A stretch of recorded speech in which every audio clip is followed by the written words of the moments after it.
Good morning, y'all. It is, I said y'all, I don't know, I said something Southern in last video, so I just feel like that's coming out eventually. I'm just gonna have Southern accent. Anyways, my hair's floofy because I promised you guys a live video today, and then I told you that whenever I promise something, other things start to happen. My kids are both sick, so if children run in, wanting me to put the password for the TV or just want to be in the video period, they're like on the end of their sickness. So today is like that day where you're like, I'm forcing you to lay down so that your body can finish getting ready to be real again. And I know it sucks to watch TV all day long, but that's what you just gotta do.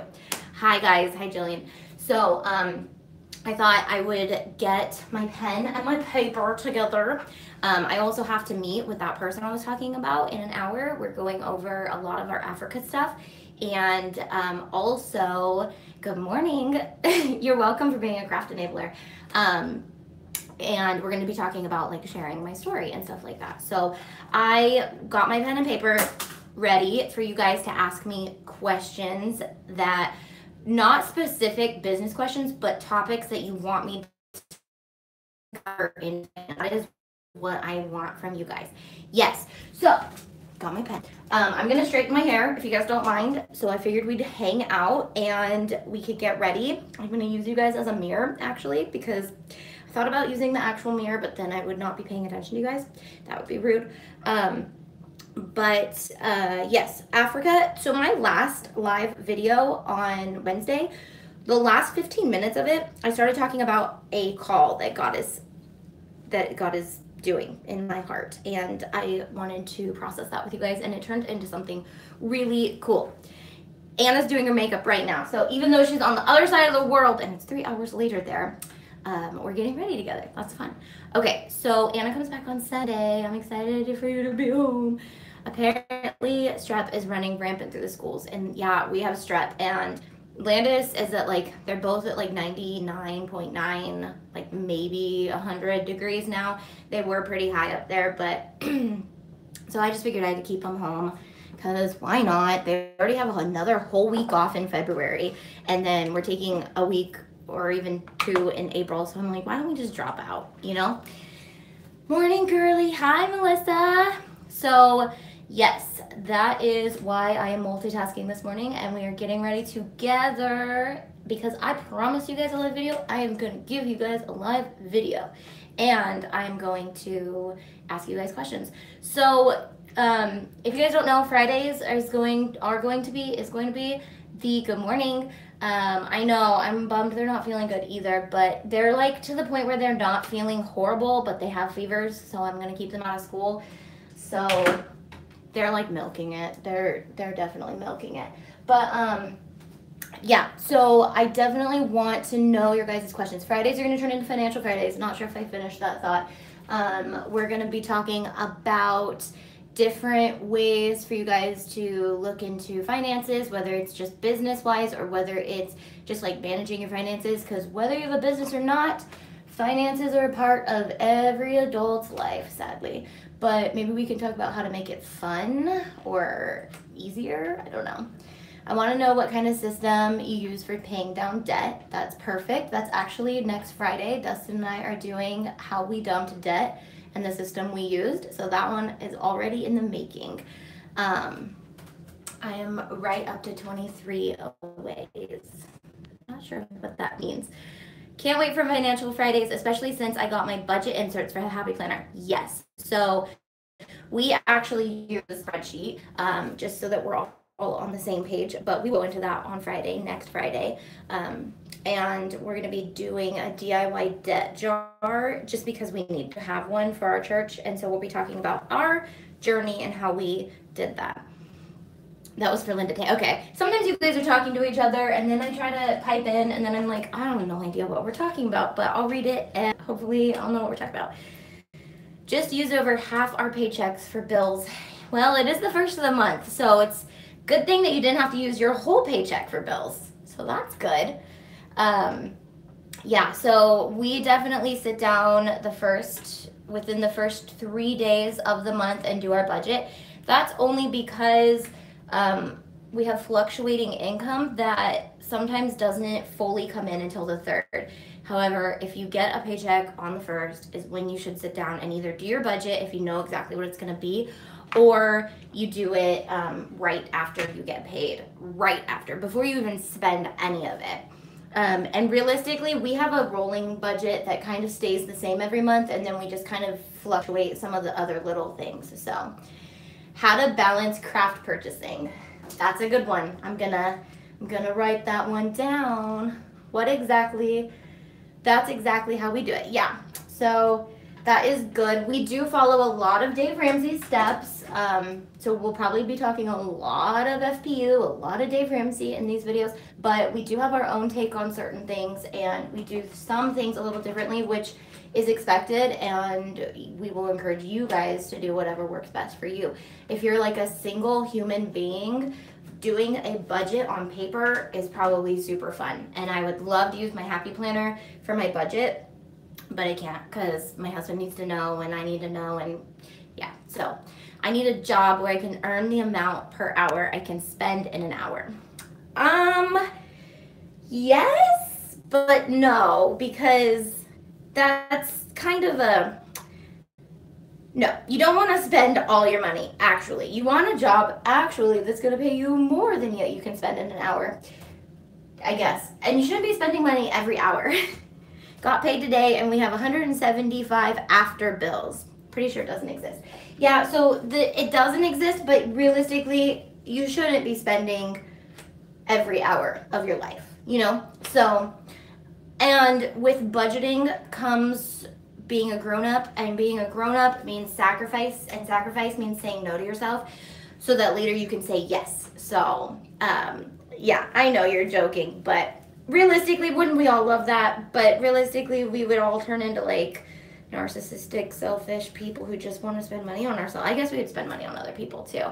Can't wait for Financial Fridays. Will you discuss tax preparations for small businesses? Yes, we can. Actually, let me write down the two that already came up. I don't have taxes on there because honestly, I hate taxes. I literally hate it. Dustin takes care of the taxes for our business, and thank God, because out of all the stuff that I love doing with finances, taxes, I'm like, seriously, this is the most obnoxious thing ever, because I do have self-employment taxes. So it's different because it's not like they pull it out every month and then they send you money back. It's like, no, I have to keep track every month and then I have to send it. So taxes for small businesses, and then how to budget your crafting, right? Budgeting for crafting. Yep. So those are two that I did not have on my list. I have a lot on my list already that I think is going to be helpful. After purchasing a Cricut and Easy Press, how much vinyl should I buy before starting my small business so I have a healthy stockpile? Honestly, I would say this is a good topic. We can talk about how, I think I have kind of a topic coming on like how much to start your business. But realistically, the best thing about the Cricut is you can do, you can buy enough to make prototypes of what you can make, and then you can take custom orders. So until you're, until you have a stockpile, and then when you do a custom order, you're probably gonna have leftover material, so you can put that in your stockpile. So that's what I would encourage you to do, is get enough to make a prototype of like 10 or 15 different things that you can make, and then try to save space on that and put that aside for your stockpile. But then also use that to get a custom order. Once you get a custom order, then you buy the product that you need. That way you're not putting any money out there that you're going to be stuck with material that you might not have sold. That maybe something that has white vinyl sells a lot faster than the black vinyl, or something, and you have a ton of black vinyl but you don't have any white, then you're out the black that you bought, and then you have to go buy the white. So that's kind of where I would start if you're trying to do it very conservatively. We talked about shipping. How do they tax that? Okay, how do you figure out a set price for shipping? And stupid question, do they tax that?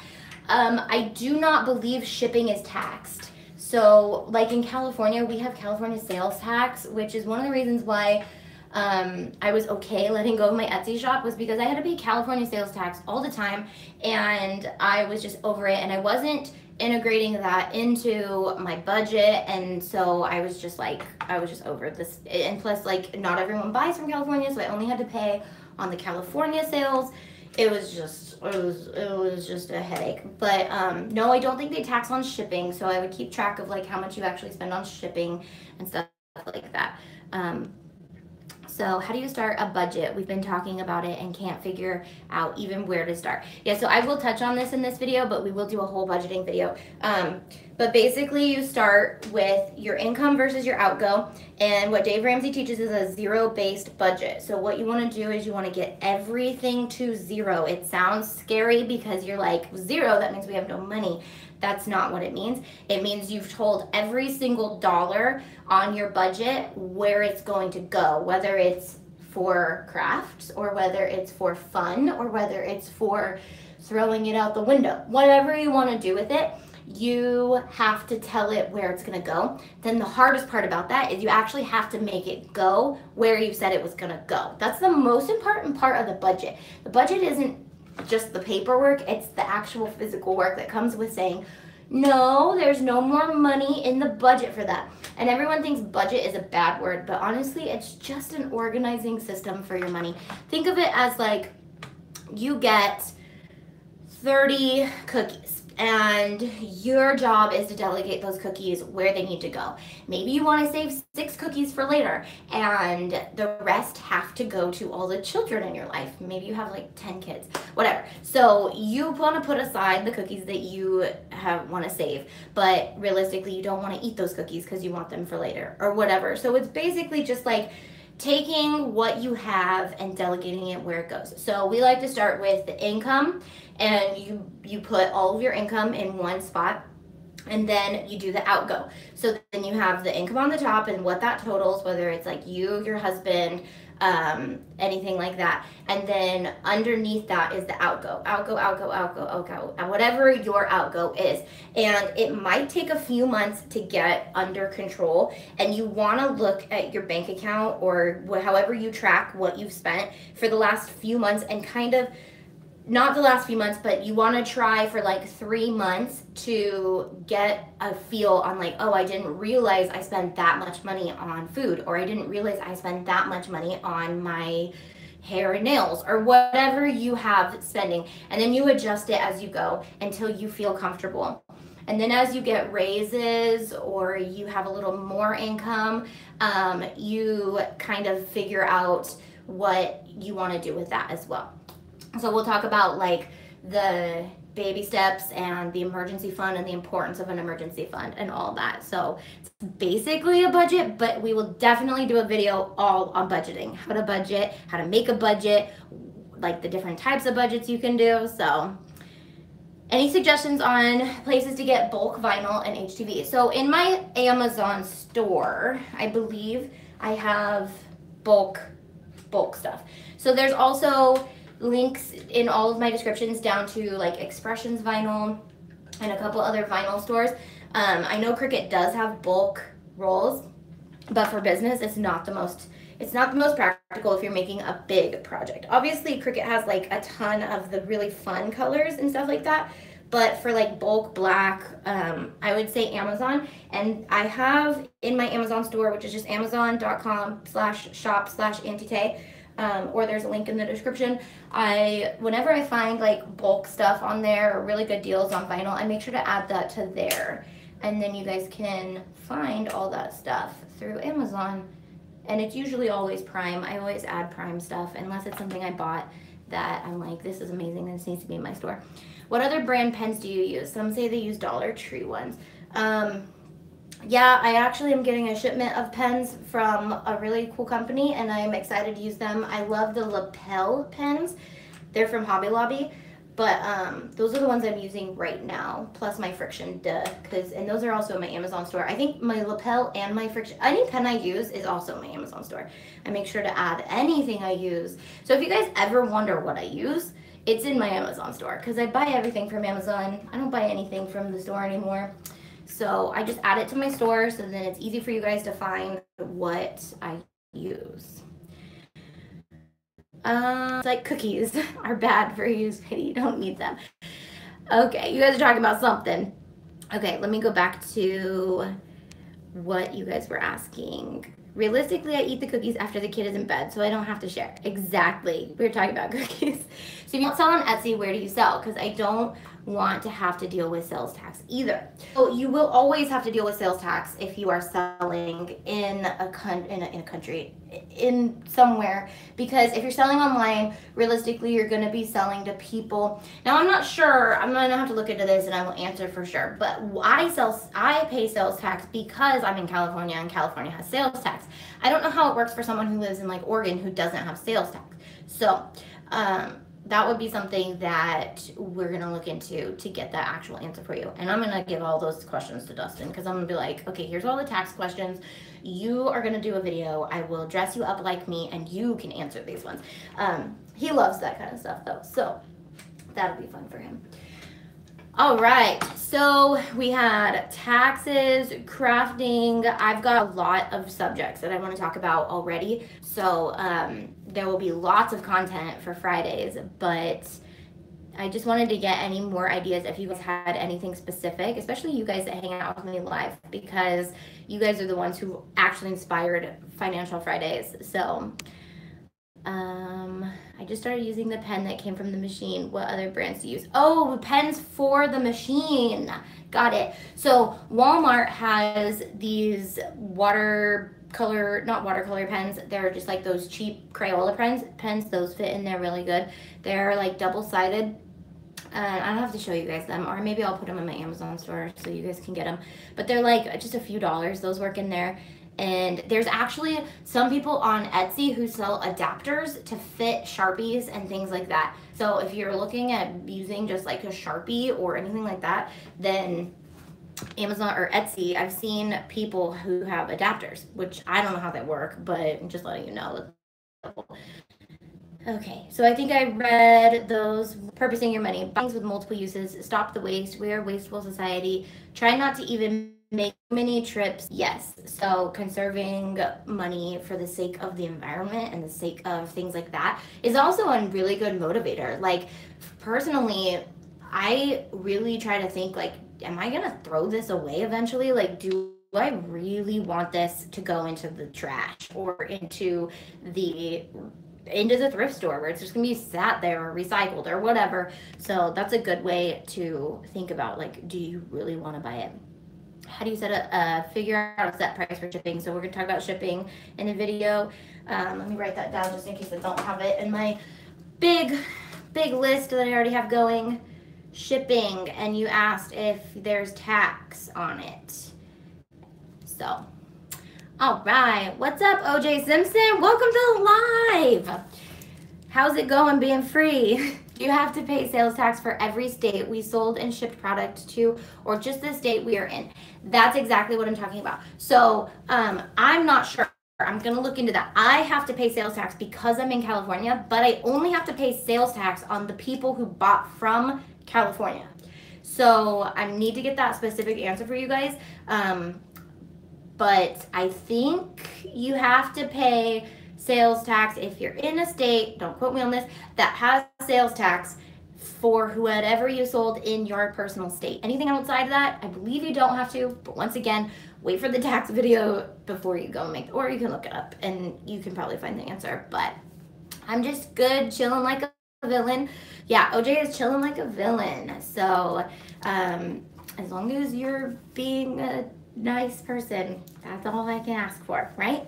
Okay, so yeah, so we hung out, we talked about it. If you guys have any more questions, let me know. If you guys are interested in what we talked about in the last video, at the last like 15 minutes of the video, I was just rewatching it because I was like, that video is a whole different video than the haul that we had. So I think I'm gonna cut that 15 minutes, not cut it out, but cut it and put it up again by itself, because it was really like different, and I watched it and I was like, I'm glad I said all that, because God was really pushing on me to say it. And I want to just let you guys know, I started my Africa story. I literally started editing it and working on it, and I'm super excited about it. Do you recommend forming an LLC with multiple DBAs if you want to sell different types of products for a sole proprietorship at all? Okay, so LLCs, sole proprietors. So this will be one that Dustin will have to help me with, but I definitely want to talk about it because we just turned into an S Corp. Yeah, so I just turned Auntie into an S Corp because self-employment tax suck and all this stuff. So we will go with that, even though it's kind of like another language to me. My husband understands it, and he's going to help me understand it, and I want to help you guys understand it. I agree, OJ. We all deserve another chance. So if you guys don't know, OJ Simpson is in the house watching the video. So as long as things stay cool, we will allow him to be here. The things that work for me is write down all my bills and due dates. So when I get paid, I pay off what is due sooner, stay on top of the bills. I learned the hard way. Yes, you definitely want to stay on top of your bills for sure. Knowing all your bills is very important. You should know every bill that you have.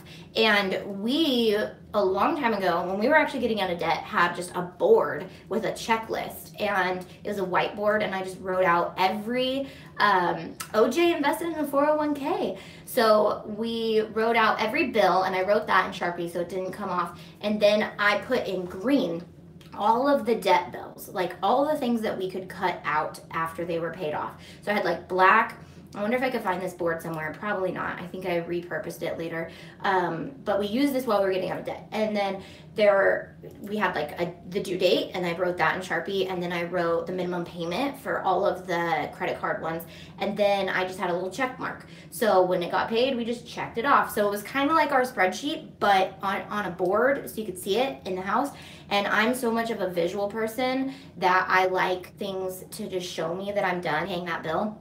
And if it had 2 payments or whatever, you know, you would make 2 check marks or whatever.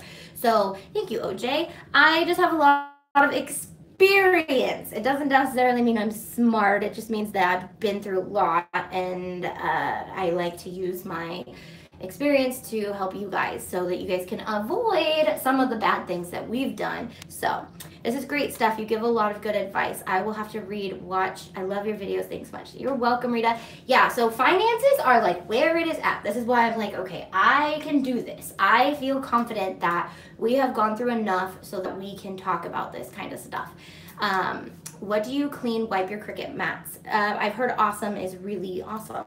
It's from the 99 cents only store, but I have not tried it. I'm so glad you're doing this. God has been talking to me about doing this, and I need to get started. Love you, Auntie Tay. I love you too, Sheila. So the best is yet to come. Trust God and watch him make it happen. I know. I'm so excited about what God is doing. I was rewatching it, and I was like, oh my gosh, like, God is really calling me to do this, and I have to do it. And as hard as how complicated was that? It's complicated. And that's the thing about like getting into business is pretty complicated sometimes, but it can be done. The thing that works for me is write down all the bills. Okay, we read that. All right, so we have stuff in collections. Okay, good question, Christina. So I want to make sure I have Christina's. How do you know how to set your craft items that you want to sell? Do you have a general pricing list? Yes. So I will go into that if we don't get any more questions. But there will be a pricing to sell. So profit margins and all of that stuff, and how to figure out how much each thing costs, and then how to figure out how to get your costs down, and then what to sell for, and all that good stuff. So we will go into it. Which video? So Wednesday's video, the last 15 minutes, it's the haul, the Joann's, Michael's, whatever I did, not Hobby Lobby, but that haul, the last 15 minutes was just like me talking about a book I'm reading, and we were talking about a dream that God has put on my heart, and it was a completely different video, but I will put it up by itself. And yeah, we have stuff in collections from when we were much younger, and we listed them in order from smallest to largest and paid one at a time to help improve our credit. Yes, Jessica. So, wow, that is like something that takes a whole video also. So maybe touching on collections and debtor debt and all that. I would encourage you to take FPU, Financial Peace University, just to figure out like what Dave Ramsey does talk about that, because we were in the same boat. Did we have anything go to collections? I think we had stuff in collections. We paid off over $100 and something thousand of debt. I think it was like $130,000 of debt. And that is what next week's video is going to be about. It's going to be about our debt journey, how we did that, and a lot of it includes figuring out what goes below the line, and you have to let it go to collections. And it sucks, but it's better than filing bankruptcy. And if you filed bankruptcy, it's not the end of the world. You can still restart over, but so it's just collections and debt is like what next week's video is all about. So you're definitely going to want to be there. Our credit card is the devil. Credit cards are the devil. I think that's what you're trying to say, OJ Simpson. Is that what you're trying to say? So not gonna lie. So Dustin and I did not have a credit card for about 5 years. Oh my gosh, 5 months, we would have totally just like screwed up and done it all over again. For about 5 years, I would have to look at the timeline to really know. We stopped paying, no, longer than that, because we stopped paying on credit cards. So we technically had them, but we weren't using them until they were paid off, cut them up, so we didn't have them. And then we did not use a credit card. Totally off topic, but have you ever hand sewn your fabric for Mickey ears? I have tried. That's how I actually started trying, and it just didn't work. I mean, you can do it, but I'm not sure if it's the best way to do it. I definitely love machine sewing them just because it's so much more accurate, but you can hand sew them. It's just going to take you a very long time to do it. Collections and debt is what we were talking about. We got some bad service, so I'm hoping those people are still watching and still here. But so we're going to talk about that next week, and I'm really excited about that. Really excited about that one. Like I said, our story is messy. Our financial story is pretty messy, but also God allowed us to live through it so that we can share it and help other people who are not only starting off their journey not to do what we did, but also people who are where we are. Because, people can jump in and teach about finances all day long, but until they've been there, they don't actually understand the fear, the pain, the anguish, the guilt that you feel from getting yourself so far in debt. And we've been there. So we love to help people and just feel for them when they're in a situation like that, but we also know the other side of it. We know how to get through it. We know that, there's systems out there that work, and we want to see you guys thrive. I'm so pumped for this Financial Friday. It is much needed. I need guidance with money. Yay! So yeah, I am excited about it. I was going back and forth like finances on my craft channel, what? And now I'm like, hey, we're just gonna be a well-rounded channel. I started vlogging this week, so I might throw up some vlogs here and there. I'm just like, whatever. Auntie Tay is going for it. We're gonna do finances. We're gonna do obviously crafts because that's where we're at. But I want to do what you do and get a Cricut to start a small business, as I just had a baby and I want to stay home with my daughter, but I really don't know where to start, what to make. Yes, so I have a video coming very later on in the year, but I'm gonna add this one to Financial Fridays, but it's how to be a stay-at-home mom entrepreneur. And that comes from me being an advocate for stay-at-home moms. Not that there's anything wrong with not being a stay-at-home mom, but personally, I chose to stay home instead of go to work. One, because it was financially dumb for me too, because I didn't have a position where I could just go find a really good paying job. It would have just probably broken even. So I chose to put my dream on hold and say, I'm gonna stay home with my kids. Blessed enough to have a husband that was making decent money, and so I was able to do that.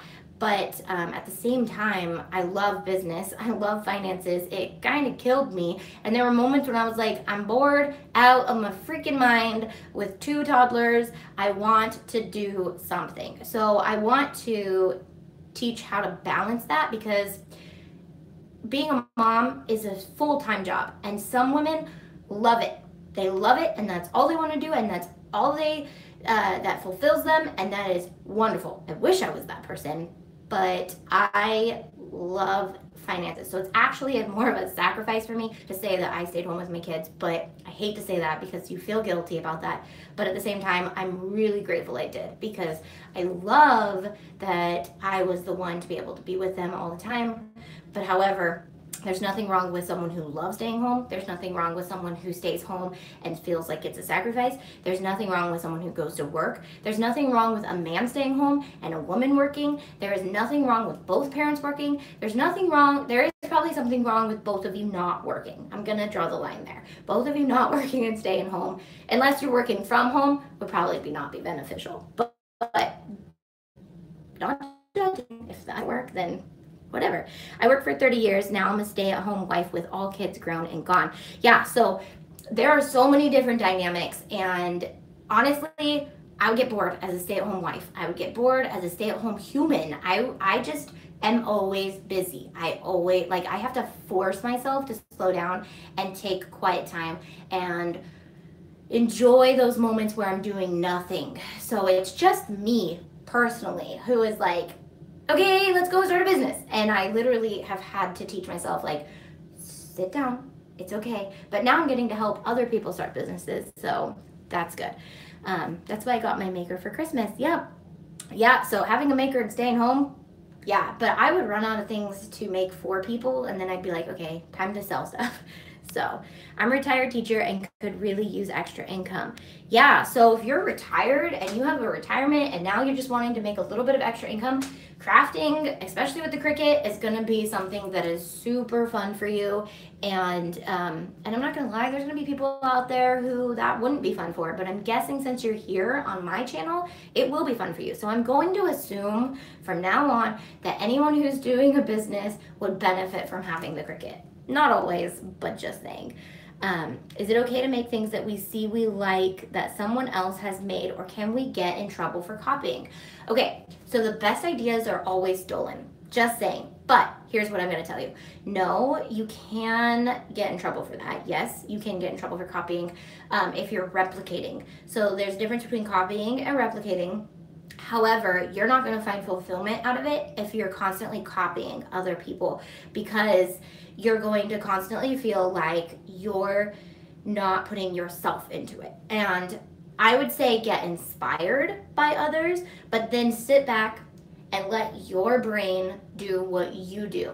Like, go on Pinterest, see what other people are doing, and then pull back and think, okay, I like that idea, but what can I do that is more fitting to me? How can I brand myself differently so that I'm not just competing, because you're just creating competition for yourself by just repeating what someone else is doing. So really, that is kind of where I lie with how I've seen a lot of success, was when I like what someone is doing, but I pull back and I think, okay, well, what can I do? What can I do that's either similar but has my twist to it, or has my own personality in it, or something like that. So yes, if you're saying like you see a saying that you really like and tons of people are doing it, like, I don't know, let's just go with like wine statements or something. Like, you go on Pinterest and you see all these wine topics. You can definitely do a wine topic, but I would use a different design. I would use something different to put it on.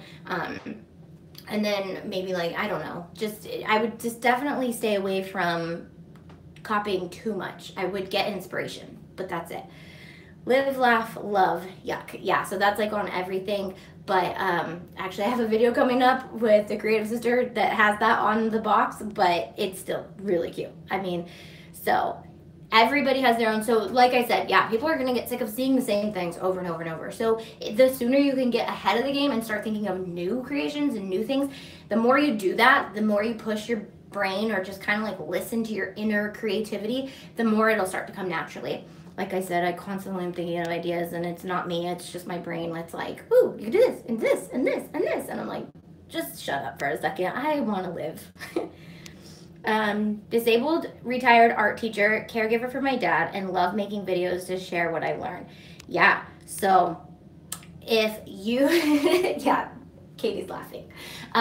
So the wood cat is going up, I believe, on Wednesday or something like that, but it's a good one. So thank you for saying I'm a genius, but like I said, I've just been there, done that. So so get creative, be yourself, start processing, like, what are you good at? That's one of my topics, is like how to find your personal 10. And that's one thing too. You won't need to copy too many people if you're doing something you're passionate about. So like, say I jumped into YouTube and I started doing makeup. I don't care that much about makeup. Sure, I put makeup on the daily, but I don't care that much, and I'm not that creative with makeup, and I would probably think of 4 ideas and then I'd be done. And people are always asking me that. How do you come up with new content? And I'm like, how do I not come up with new content? Like, I'm constantly thinking of crafts. So when I go, oh, I really love the YouTube world, but makeup, that's all that there was when I kind of started doing DIY stuff. Then when I thought DIY, like, this is something I'm already doing, this is something I already love, I don't have to push myself to copy other people. I can really just do what I do best. So that's where I would steward you to find something you love, and then you won't feel like you have to copy. You won't feel like you have to constantly be pushing yourself to come up with content, or for me it's content, but for you, products or whatever, you'll always get there. It's still super cute, even if it says live, laugh, love. Yeah, it's the cutest. It's cute. It's cute. And always remember to shake it off, shake it off. Yep. Yeah, and that's another one of the videos, is knowing when to quit and shake it off. Literally, there's going to be things that you try that are going to fail, and there are moments of failure in every success story, and it means that either you saw that it wasn't working, so you tried something else, or you researched enough to realize that business, that just is what happens. It looks like it's failing right before it takes off. And that's one of the videos that we're going to go over, is how to see that and know that before it happens, so that you don't quit on a dream that is going to be successful, and that you don't continue on a dream that is never going to be successful. I'm not saying that dreams won't be successful. I think in time, anything can be successful, but honestly, you're going to have a better time if you're doing something that is promising, I guess. Don't quit and be realistic. Yeah, so I wouldn't say don't quit. There are moments when you do need to quit, and I've talked about the book Quitter, and that's a good book to read, especially if you're stuck in a position where it's just like not working, and you're like, okay, this is just, I'm not getting any passion out of this anymore. It's not, the 2-year rule of business, where like you should be turning over some type of profit within the first 2 years, not within, but by that 2-year mark, you should be turning some profit. That's a good time to kind of reevaluate and see like that. So, do you need to make a business before you start selling things? No, like a reseller's license is definitely something that you would need to look into if you're looking to sell like at a place or something like that. But no, like if you want to start on Etsy, or you just want to dip your feet in and just sell online, like an e-commerce, whatever we're going to talk about how starting on Etsy is a good platform, because they do pretty much all that for you, and then moving on from Etsy, just because there is so much about business that is scary, and jumping in full body into a business can be good, but it can also need a lot of research and a lot of just knowledge before you do that. So can't wait to get this information. I have a million ideas, and I'm an excellent perfectionist crafter, but I don't know how to keep moving forward with marketing. Yep, so marketing is a big one too. I specialize in marketing. I love marketing. I love my ideal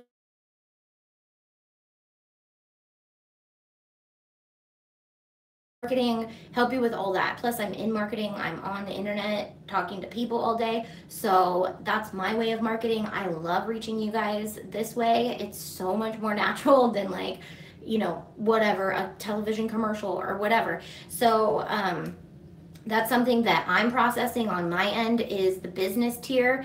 On Patreon will be something that will launch a little bit later. The Planner Club just launched, so we're really getting that like controlled, and then we'll start talking about the business tier, which will look pretty pricey, but it will be literally me coming alongside a business person and partnering with them and helping them brand themselves and market with them and promote their products and stuff like that. So that will be something in the future, but until then, I'm going to teach you guys everything you need to know. And then if you're ready to take the plunge and have me be your partner, then that will be that step, but that will be in the future. So right now we're just going to educate, right? I have a terrible time with marketing, especially when it comes to social media. I've never been someone to constantly post on social media. Yeah, so realistically, I would suggest having your business page and your personal page. I personally hate mixing business with personal, and it took me a long time to even, okay, here's a funny story. It took me a long time to even cross the two over. I was content having YouTube be my thing and my friends be over here, and they didn't really go over. Now we have like Katie watching, and there's Melissa was here in the beginning. So I have my friends who now watch me.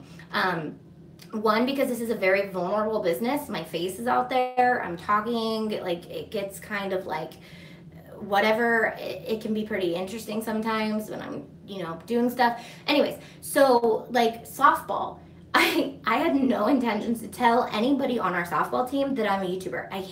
It's honestly like my biggest pet peeve when someone's like, she's a YouTuber. And as great as it is for me, because then I get more people to watch my videos, I'm like, no, okay, that is my thing on the internet. I am here with you because this is my personal life. Now they have crossed over, and I couldn't be more thankful that they have, because I really love melding the two. However, on softball, that was a whole nother world that we had just joined, and I was like, I'm not about to talk about my YouTube channel with these people. They're gonna think I'm insane. They don't even know me, blah, blah, blah. So going to nationals, they were looking for lanyards to make, and then they came back to me and they were like, hey, guess what? We were looking for how to do something on YouTube, and we found your channel. And I was like, again, all right. So, not that I'm not proud of my YouTube channel. I love my YouTube channel.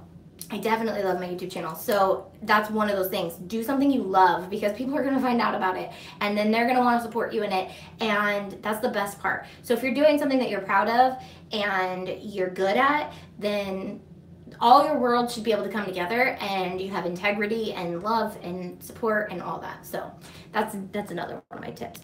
But I've got to get going. So comment on this video after if you come up with other questions, and I will make sure to add them to my handy dandy lists so we can start working on some videos for you guys. And a lot of them are going to be live. A lot of them, some of them won't be. So it'll just depend. So wants to know a good way to name your business. So naming your business, yeah. I'll just touch on that for 2 seconds.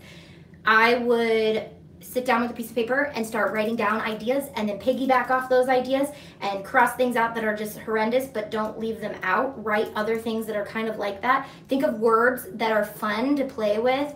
Think of concepts that are fun, and just write it all out. Maybe get a whiteboard, write it all out, and walk away from it. Come back to it the next day, write more, walk away from it.